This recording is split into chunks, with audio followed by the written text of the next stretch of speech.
Hi guys! For today's video, i-share ko sa inyo kung paano namin minamanage yung sahod namin ni Mr. since dalawa naman kami nagtatrabaho dito sa Canada. Syempre kung i-convert namin dito yung mga sahod namin into peso, syempre malaki po talaga yung halaga.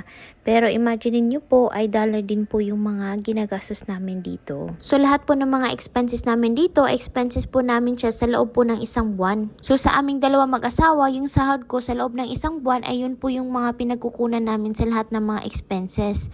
Yung sa loob po ng isang buwan, ito po yung mga binabayaran namin dito sa Canada. Number 1 is yung bahay, Diyos ko. Yan po yung pinakamalaki naming expenses sa loob ng isang buwan. Woo! Kasama na rin po doon sa bahay ay yung internet. Ang number 2 is yung kuryente at gas. Hindi naman ganun kalaki dahil 30% lang naman yung binabayaran namin sa isang buwan. Yung number 3 is yung life and car insurance. Yung number 4 na expenses namin dito is yung car payment and gas.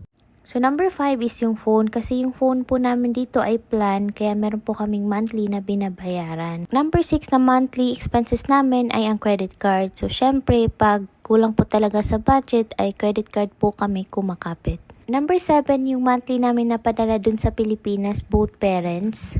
Number 8 is yung grocery and yung number 9 naman is yung extra expenses namin. Like example, kung kakain kami sa labas or kung meron kaming bibilhin sa online. Syempre, hindi talaga natin maiiwasan na magpapadala tayo ng extra dun sa Pilipinas, lalo na kapag may emergency. So ngayon, isi-share ko sa inyo kung paano ko nababudget yung mga padala ko dun sa Pilipinas. Isi-share ko sa inyo ngayon ang bago kong na-discover dito sa online. Ito po ang tindahan ni Bossing or Tenbo. Napakaganda po ng mga services na ino-offer nila dito. Napaka-reliable at sobrang dali po niya gamitin. Napakalaki po ng tulong ni Tenbo sa mga katulad nating mga Filipino na nasa ibang bansa. Pwede rin kayo dito bumili ng load at magbayad directly para sa inyong family expenses katulad ng electricity, water, phone and internet at mga e-government services. At kung mahilig po kayong maglaro ng mga mobile games ay pwede din po kayong bumili dito ng mga gaming pin.